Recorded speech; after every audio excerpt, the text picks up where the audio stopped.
The British desire to reorientate Russian attention to its western border was therefore music to French ears. The first phase of a realignment between London and Paris took place in 1904 when an entente was signed following detailed discussions of mutual interests around the world. Not surprisingly, the role of Russia was central to these negotiations. In 1907, the moment came when the circle of alliances was completed. Formal agreement was reached with Russia across the heart of the world, with a fixed line demarcating spheres of influence in Persia alongside terms to restrict Russian involvement in Afghanistan to a minimum. The way to relieve India from an apprehension and strain, Edward Grey argued, was to forge a more positive understanding with Russia. This would ensure that Russia does not get hold of the parts of Persia which are dangerous to us. As he confided in 1912, he had long had misgivings about the traditional policy of simultaneously trying to push and contain Russia, noting that for years I have held that this was a mistaken policy. Seeking an alliance, in other words, was a much more elegant and productive way to move forward. Senior diplomats recognized, however, that the rapprochement with Russia came at a price. Germany, as Sir Charles Hardinge, permanent Undersecretary at the Foreign Office in London, stressed in 1908, it is far more essential for us to have a good understanding with Russia in Asia and the Near East than for us to be on good terms with Germany. It was a message that he was at pains to repeat even after he had been posted to India as Viceroy 2 years later. We are practically impotent, he wrote, if Russia were to escalate in Persia. It was therefore worth doing everything possible to balance the situation in Europe. It is far more disadvantageous to have an unfriendly France and unfriendly Russia than an unfriendly Germany. Britain's relations with Russia were being subjected to severe strain as a result of tensions in Persia, agreed Sir Arthur Nicholson, ambassador to St. Petersburg. I think, he went on, that it is absolutely essential that we should at all costs maintain to the full our understanding with Russia. Keeping Russia happy at all costs became the driving thrust of British policy after the alliance had been signed. In 1907, Sir Edward Grey told the Russian ambassador to London that Britain might consider being more flexible on the issue of the Bosphorus if the Russians agreed to establish permanent good relations. This was enough to prompt a shuffling of the European house of cards as St. Petersburg embarked on a round of diplomatic horse trading that included gaining Austrian support on the issue of the Bosphorus Straits in exchange for acquiescence over the annexation of Bosnia, a deal that was to have spectacular consequences. In 1910, Sir Edward Grey wrote again of the need to sacrifice relations with Berlin if necessary. We cannot enter into a political understanding with Germany which would separate us from Russia and France. The single-mindedness of this approach was keenly felt in St. Petersburg, which recognized the frantic courting by the British and the opportunities it presented. It seems to me, mused the Russian Foreign Minister Sergei Sazonov towards the end of 1910, that the London cabinet looks upon the Anglo-Russian Convention of 1907 as being important for the Asiatic interest of England. That being the case, he went on, it seemed that Britain could be pushed to make valuable concessions in order to keep a convention alive which is of such importance to them. It was an astute observation. As Russian forces began in 1910 to make new forays into Mongolia, Tibet, and Chinese Turkestan, British observers could barely hide their alarm. The extension of Russia's reach emphatically underlined just how weak Britain's position was. Things could hardly have looked worse. As Gray's downbeat assessment in the spring of 1914 made clear, it was the same story in Afghanistan, Tibet, Mongolia, and Persia. All along the line we want something, and we have nothing to give. In Persia, there remained nothing to concede to Russia, he noted, while there was no leverage in Afghanistan either. Worse, the Russians are willing to occupy Persia, and we are not. Britain was spent, at least in Asia. It was time surely for the endgame. The question was where and when that would come. As the reality of the difficulties facing them sank in, British officials did not lose sight of the fact that they also had to contend with the ultimate nightmare scenario, one that could easily make a fragile position even worse, an alliance between Russia and Germany. These fears had stalked British policymakers for some time. Indeed, an important element of the Anglo-Russian alliance of 1907 had been to cooperate and find a status quo that was mutually beneficial in Asia. To maintain the fine balance, Sir Arthur Nicholson stressed to Grey it was essential to deter Russia from moving towards Berlin.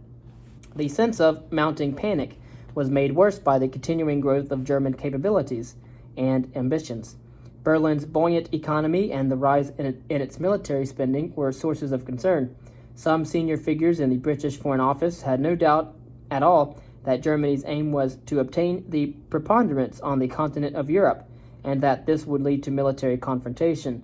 After all, the empires faced challenges from rivals, Sir Edward Grey was reminded. Personally, said Nicholson, I am convinced that sooner or later we shall have to repeat the same struggle with Germany.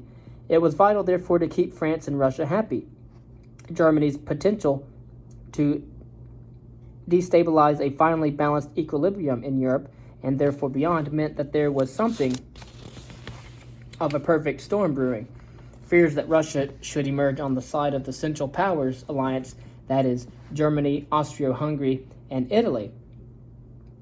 And that was the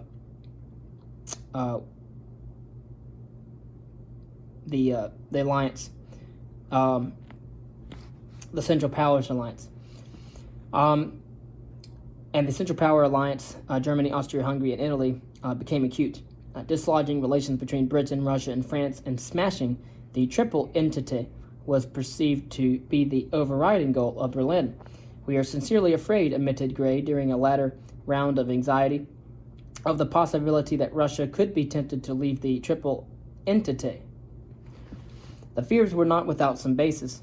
The German ambassador to Persia, for example, recognized that while there was little to be gained in that country, useful concessions elsewhere could be wrung from St. Petersburg if Russian interest in Persia were perceived as being at stake. This is what lay behind a meeting between the Kaiser and Tsar Nicholas II at Potsdam in the winter of 1910, accompanied by high-level discussions between the respective foreign ministers, which simply seemed to confirm fears that the European groupings, as Sir Arthur Nicholson called them, might be rearranged to Britain's detriment. Suspicion of Germany and its actions, real or imagined, had been burnt into the psyche of British diplomats well before the alliance of 1907. 3 years earlier, Sir Francis Bertie received a letter from one of the assistant clerks at the Foreign Office shortly before Bertie's appointment as ambassador to France, which told him how important it was that the mission in France should be led by someone there with his eyes open and above all to German designs. In reply, Bertie wrote that it was quite right to breathe distrust about Germany. She has never done anything for us but bleed us. She is false in grasping our real enemy commercially and potentially. Ironically, of course, the sense of German menace was itself underpinned by the vulnerability felt by this Middle European nation as it faced the possibility of being caught in the middle of a Franco-Russia alliance, which talked of military cooperation and joint attack in the event of provocation. It was not long before festering paranoia about being trapped on two flanks led the German High Command to consider its own options. In the aftermath of the Franco-Russian alliance of 1904, the chief of the General Staff of the German Army, Count Alfred von Schieffelin, came up with a plan that drew heavily on the experiences of 1870, when the French had been torn to shreds, and posited a scenario in which the Kaiser's army might neutralize France before swinging east to deal with Russia. The plan was ambitious militarily, and logistically it would require 8 million railwaymen, 30,000 locomotives, 65,000 passenger cars, and 700,000 goods wagons. That would shift 3 million soldiers as well as 86,000 horses and mountains of ammunition over a 17-day period. This blueprint was mirrored by similar planning at the time by the Russian army, which by the summer of 1910 had devised Plan 19, a set of detailed steps to be taken in the event of a German attack that involved falling back on a chain of fortresses along a north-south line running from Kovno to Brest, and preparing for a counterattack. Two variants were developed to this proposal in 1912, known as Plans 19A and G. The latter, G, of which involved a swift counterattack in the event of Germany commencing hostilities and whose aim was blunt the transfer of the war into enemy territory, that is to say, into Germany and the Austro-Hungarian Empire. The German High Command, as well as the Kaiser, were acutely aware of the pressure ratcheting up from outside and of the sense of being pushed into a corner. The public outcry over a proposal to build a railway line from Berlin to Baghdad bemused the Kaiser. But of course, as you know, this Kaiser was Wilhelm Kaiser.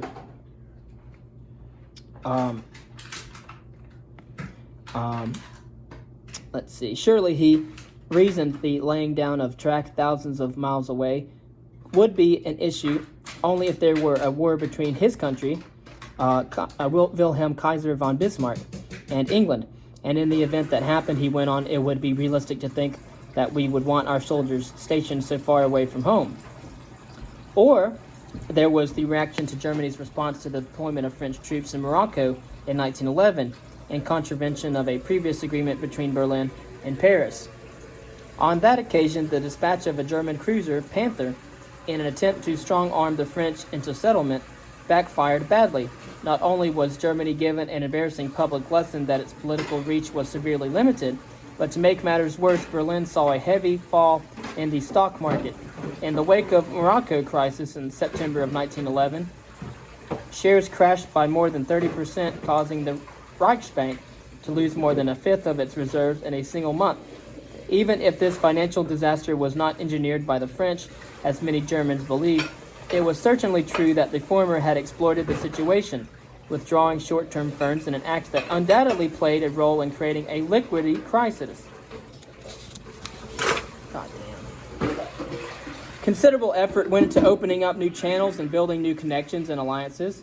Much attention was paid to the Near and Middle East, with German banks expanding heavily into Egypt, Sudan, and the Ottoman Empire, while a program of establishing posts in Arabic, Persian, and related studies was not only generously endowed, but was followed by the Kaiser himself.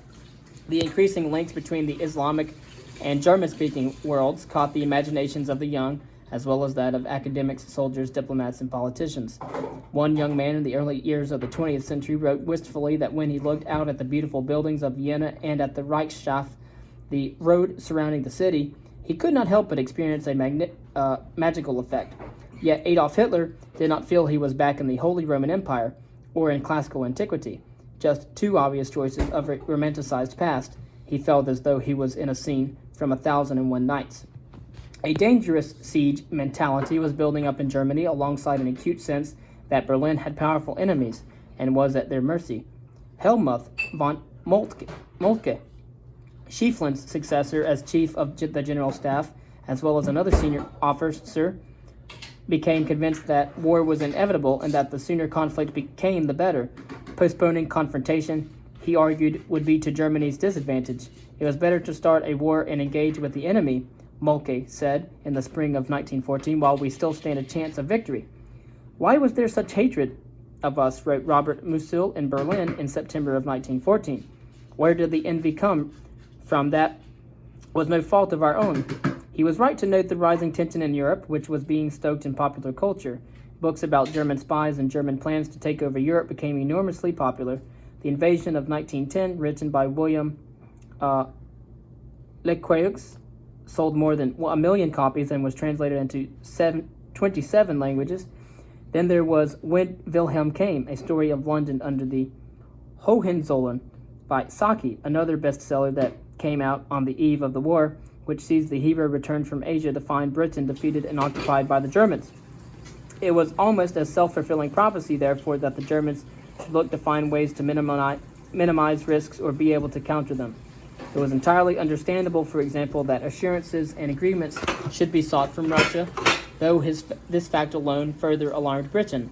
Likewise, the recommendations for the German army made by General Colmar von der Goltz, who had spent more than a decade reforming the Ottoman army, where he was known as Goltz Pasha, were all about trying to provide some maneuverability in a military crisis. While Turkish support could be useful against Russia, Goltz told his colleagues, it would be of the highest value against Britain in the Near East. The problem was that the attention of Germany paid to the Ottoman world but too much pressure on Russia's nerves.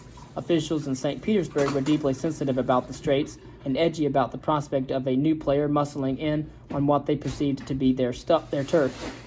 Talk had turned to occupying Constantinople on numerous occasions around the turn of the century.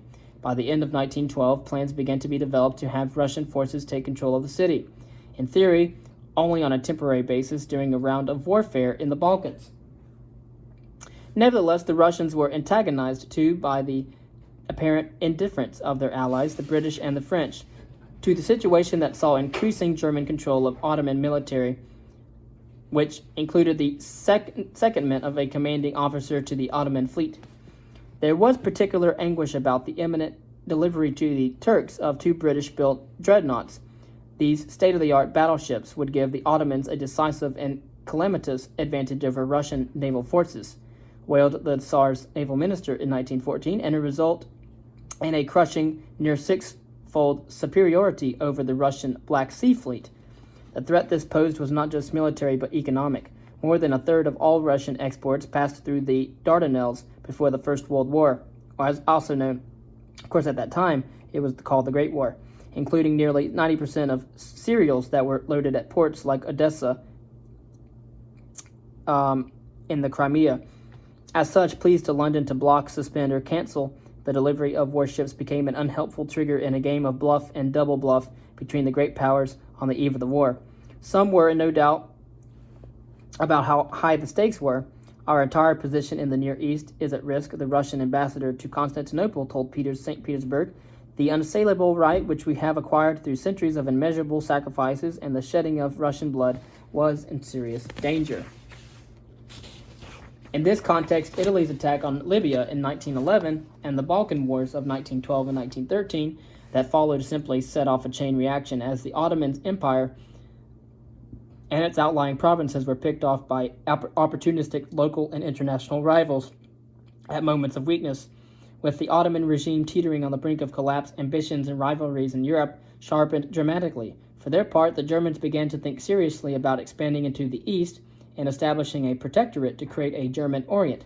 While this sounded like expansionism, there was an important defensive streak to such thought, too, which chimed with growing aggressive sentiments that ran deep through the German high command. Germany, like Britain, was coming to expect the worst, and in the Germans' case, that meant stopping the Russians from taking control of the best parts of an Ottoman Empire that was widely thought to be rotting, while for the Russians it meant realizing long-held dreams and securing a long-term future whose significance could not be overstated. That Britain represented a great threat to Germany, and vice versa, Germany to Britain, was, however, something of a red herring. Although modern historians talk consistently about the desire of the former to contain the latter, Britain to contain the latter, the jigsaw of competition across Europe was complex and multifaceted. Certainly, it was far more complex than the simplistic story of a great rivalry between two nations that only burst into life as the First World War took shape and played out. By 1918, the real causes of the conflict of the Great War had become obscured as a distorting emphasis was placed on the naval race that saw expenditure on shipbuilding spiral upwards, on aggressive attitudes behind the scenes demanding war, and on the blind bloodlust of the Kaiser and his generals as they sought to provoke a war in continental Europe. The reality of the story was very different. Although the days that followed the assassination of Franz Ferdinand saw a series of misunderstandings, discussions, ultimata, and permutations that would be all but impossible to recreate, the seeds of war grew out of changes and developments located many thousands of miles away. Russia's rising ambition and the progress it was making in Persia, Central Asia, and the Far East put pressure on Britain's position overseas, resulting in the fossilization of alliances in Europe. All that stood in the way of further erosion of the inviolable platform that Britain had built over the previous centuries was a series of mutual guarantees designed above all to keep Russia, the master in waiting, tied up. Of course, with these two separate alliances. Nevertheless, while storm clouds had been gathering, there seemed little immediate danger to the first months of 1914. I have not seen such calm waters, wrote author Nicholson in May, since I have been at the Foreign Office. Indeed, it promised to be a vintage year. Employees of the Ford Motor Company in the United States were celebrating the doubling of their wages in January, the result of raising sales and innovative attempts to encourage an increase in production. Doctors were contemplating the consequences of the first successful non-direct blood transfusion carried out in Brussels, and that was in Belgium, following pioneering work on the use of sodium citrate as an anticoagulant. In St. Petersburg, what kept most people worried in the early summer were the forest fires whose thick black smoke made the heavy summer air even more oppressive than usual. In Germany, inhabitants of Fürth in northern Bavaria were in ecstasy after the town's team won a thrilling match against the mighty VfB Leipzig, defeating the odds by scoring a winning goal in extra time to become national football champions for the first time, making a hero of their coach, the Englishman William Townley. Even nature was being kind, according to the English poet Alice Meynell. The start of the summer of 1914 was idyllic, with a bumper harvest to look forward to. Moon after moon was heavenly sweet as the silken harvest climbed the down. In Britain, there was no sense of impending doom nor of immediate confrontation with Germany. The academics of Oxford University were preparing to celebrate German culture and intellect. There was already a large portrait of Kaiser Wilhelm II hanging in the examination schools that had been given as a gift following the German ruler's award of an honorary doctorate of civil law in 1907. But towards the end of June of 1914, scarcely a month before the outbreak of hostilities, the leading lights of the city gathered to watch a procession of distinguished German figures receive honorary degrees. Among those applauded as they walked to the Sheldonian Theater in their colorful gowns were the Duke of Saxe-Coburg-Gotha, the composer Richard Strauss, and Ludwig Mitteis, a rather pedestrian expert on Roman law, while honorary doctorates were conferred on the Duke of Württemberg and Prince Lichnowsky, German ambassador to London.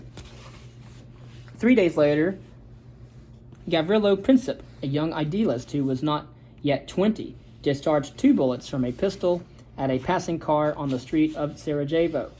The first did not hit its target, instead striking in the stomach and mortally wounding the Archduchess Sophie, who was sitting in the back of the car with her husband.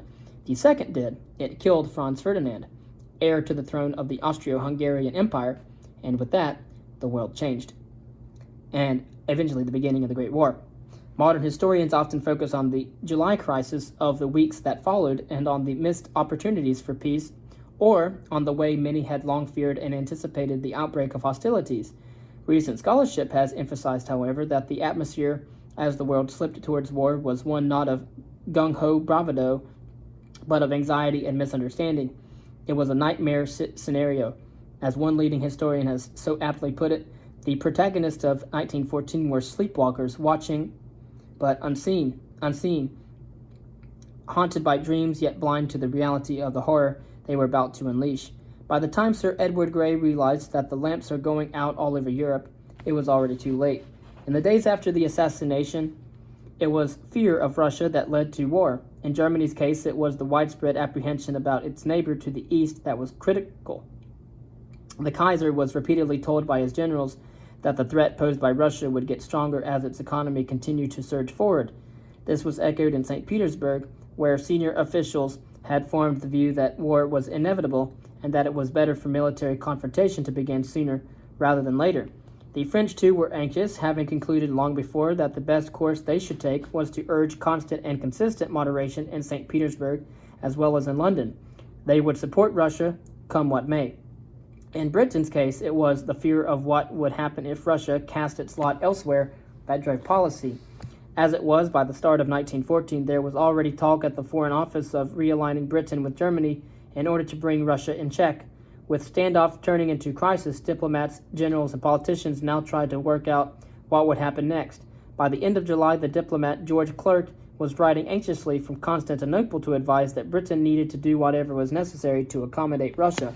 Otherwise, he said, we would be faced with consequences where our very existence as an empire will be at stake. Although some tried to pour cold water on such alarmist claims, the British ambassador to St. Petersburg, who had only recently cautioned that Russia was so powerful that we must retain her friendship at almost any cost, now sent a telegram that was unequivocal. Britain's position, he said, was a perilous one, for the moment of truth had arrived. The choice now had to be made between supporting Russia or renouncing her friendship. If we fail her now, as a part of our alliance, he advised, that friendly cooperation with her in Asia that is of such vital importance to us would come to an end. There was no middle ground, as the Russian foreign minister made clear towards the end of July. While less than 2 weeks earlier he had been pledging that Russia was free from all aggressive aims and in no way dreaming of any forcible acquisitions, now he was talking about the consequences if the Allies failed to stand side by side at the moment of reckoning. If Britain remained neutral now, he warned, it would be tantamount to suicide. This was a thinly veiled threat about British interest in Persia, if not in Asia as a whole. As the July crisis escalated, British officials talked publicly about peace conferences, mediation, and the defense of the sovereignty of Belgium. But the die was cast. Britain's fate and that of its empire was pinned on the decisions that were made in Russia. The two were rivals masquerading as allies. While neither was seeking to alienate and antagonize the other, it was obvious that the pendulum of power had swung away from London towards St. Petersburg. No one knew this better than the German Chancellor, Theobald von Bethmann-Hollweg, a well-connected career politician who had been having sleepless nights for some time, praying for divine protection. Now, as he said on the terrace under a starry sky, 10 days after the Sarajevo assassination, as the gears of war slowly locked into place, he turned to his secretary and said, "The future belongs to Russia." Just what this future involved was not clear in 1914. Russia's strength could easily flatter to deceive, for it was still in the early phases of social, economic, and political metamorphosis. A scare in 1905 had almost plunged the country into full-scale revolution, as demands for reform were largely ignored by a deeply conservative establishment. Then there was the heavy dependence on foreign capital, where outside funding was responsible for almost half of all new capital investments between 1890 and 1914, money that came in on the assumption of peace and of stable political conditions. Large-scale transformation took time and was rarely painless. Had Russia stayed calm and chosen a less confrontational way to stand by its Serbian ally, its destiny, and with it that of Europe and Asia, if not North America as well, would have been very different. As it was, 1914 brought the showdown that Queen Victoria had anticipated decades earlier. Everything, she had said, boiled down to a question of Russian or British supremacy in the world. Britain could not afford to let Russia down. And so, like a nightmarish game of chess where all possible moves are bad ones, the world went to war. As the initial euphoria and gave way to tragedy and horror on an unimaginable scale, a narrative developed that reshaped the past and cast the confrontation in terms of a struggle between Germany and the Allies, a debate which has centered on the relative culpability of the former and the heroism of the latter. The story that became embedded in public consciousness was that of German aggression and of the just war fought by the Allies. Explanations were needed for why a generation of bright young men with their futures ahead of them had been cast aside. Answers were needed to explain the sacrifice of brilliant figures like Patrick Shaw Stewart, a scholar whose superlative achievements at school, at university, and in business had astonished his contemporaries as well as his correspondent, Lady Diana Manners, to whom he sent letters rich with erotic quotations in Latin and Greek, or to explain why working-class men who joined up alongside their friends to fight in specially constituted battalions were mown down in the opening hours of the catastrophic Somme offensive in 1916, or why there were war memorials across the country bearing the names of the men who had given their lives for their country, able to record the names of the fallen but not the silence that descended on villages and towns because of their absence. It was not surprising, therefore, that a powerful narrative emerged that glorified the soldiers, celebrated their bravery, and paid tribute to the sacrifices they had made. Winston Churchill, for example, wrote after the war that the British Army was the finest force that had ever been assembled. Each man was inspired not only by love of country, but by a widespread conviction that human freedom was challenged by military and imperial tyranny. The fight had been noble and just. If 2 lives or 10 lives were required by their commanders to kill one German, no word of complaint ever rose from the fighting troops. No slaughter, however desolating, prevented them from returning to the charge, declared Churchill. The fallen were martyrs, not less than soldiers, and fulfilled the high purpose of duty with which they were imbued. Many at the time, however, did not see it this way. Some, like Edwin Champion Vaughan, a young lieutenant who had enlisted full of hope, could not understand the scale of suffering or its purpose. After seeing his company wiped out and facing the prospect of writing a casualty report, Champion Vaughan recorded, "I sat on the floor and drank whiskey after whiskey as I gazed into a black and empty future." The stunning corpus of poetry produced during the war likewise paints a very different picture of how the conflict was viewed at the time, and so too do the number of court-martials that took place during the war, which hardly suggest a unanimity of resolve. More than 300,000 offenses were dealt with by military courts, to say nothing more of minor matters of indiscipline that were dealt with in other ways. It was striking, too, that the locus of the conflict became anchored in the trenches of Flanders and among the horrors of the Somme. War had broken out far away from the networks that linked the empires of Europe with territories across the globe, away from the pressure points that had built up in Persia and in Central Asia at the gateways to both India and the Far East, which were of such great concern to British policymakers and politicians in the late 19th and early 20th centuries. And yet the impending confrontation had been coming for decades. Britain looked on as Russia strained to show its support for Serbia, just as Gray had predicted. A strong Slav feeling has arisen in Russia, he noted only a few years earlier, referring to the increasing call in the Balkans for Russia to play a greater role in the region as a protector of Slavic identity. Bloodshed between Austria and Serbia would certainly raise this to a dangerous height. There was the tinder that could set the world on fire. In the circumstances, therefore, as Russia began to prepare to make a statement to the rest of the world, Britain had to stand full square behind its ally and rival, even if many found this confusing.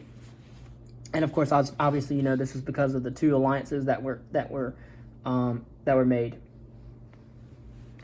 When the war broke out, Rupert Brooke, soon to find fame as a war poet, could barely contain his anger.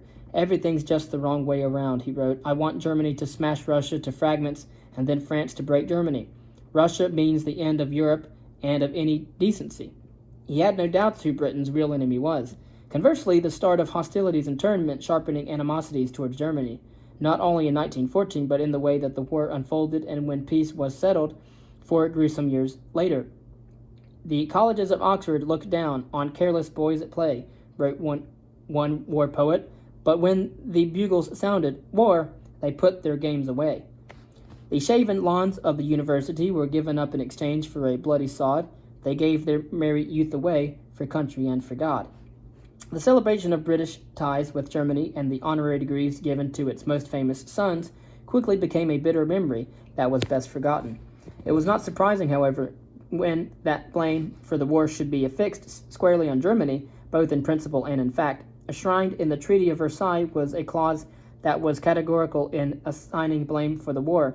The Allied and the associated governments affirm, and Germany accepts the responsibility of Germany and her allies for causing all of the loss and damage to which the Allied and associated governments and their nationals have been subjected as a consequence of the war imposed upon them by the aggression of Germany and her allies. The aim was to lay the grounds for redress and reparations to be paid. Instead, however, it all but guaranteed a reaction, providing fertile ground to be exploited by a skilled demagogue who would unite national sentiment around the core of a strong Germany rising from the ashes. The victors were such in name and in hope only. Over the course of 4 years, Britain went from being the world's largest creditor to being its largest debtor. France's economy was left in ruins after funding a war effort that put immense strains on the workforce and the country's financial and natural resources. In the words of one scholar, Russia, meanwhile, entered the war to protect the empire but concluded with imperial destruction. The collapse of the European powers opened up the world for others. To cover the shortfalls in agricultural production and to pay for weapons and munitions, the Allies took on huge commitments, commissioning institutions such as J.P. Morgan and Company to ensure a constant supply of goods and materials. The supply of credit resulted in a redistribution of wealth every bit as dramatic as that which followed the discovery of the Americas 4 centuries earlier. Money flowed out of Europe to the United States in a flood of bullion and promissory notes. The war bankrupted the old world and enriched the new. The attempt to recoup losses from Germany set an eye-watering and impossibly high level equivalent to hundreds of billions of dollars at today's prices. and the attempt to recoup losses from Germany was a desperate and futile attempt to prevent the inevitable. The Great War saw the treasuries of the participants ransacked as they tried to destroy each other, destroying themselves in the process. As the two bullets left the chamber of Princeps' Browning revolver, Europe was a continent of empires. Italy, France, Austria-Hungary, Germany, Russia, Ottoman Turkey, Britain, Portugal, the Netherlands, even tiny Belgium, only formed in 1831, controlled vast territories across the world as a result of their imperialism and their colonialism, obviously, and militarism. At the moment of impact, the process of turning them back into local powers began. Within a matter of years, gone were the emperors who had sailed on each other's yachts and appointed each other to grand chivalric orders. Gone were some colonies and dominions overseas, and others were starting to go in inexorable progression to independence. In the course of 4 years, perhaps 10 million were dead from fighting, and half the same again from disease and famine. Over 200 billion had been spent by the Allies and the Central Powers fighting each other. European economies were shattered by the unparalleled expenditures that were exasperated by falling productivity. Countries engaged in fighting posted deficits and clocked up debts at a furious pace, debts they could not afford. The great empires that had dominated the world for 4 centuries did not slip away overnight, but it was the beginning of the end. Dusk was beginning to descend. The veil of shadows from behind which Western Europe had emerged a few centuries earlier was starting to fall once again. The experience of war had been shattering. It made control of the Silk Roads and its riches more important than ever.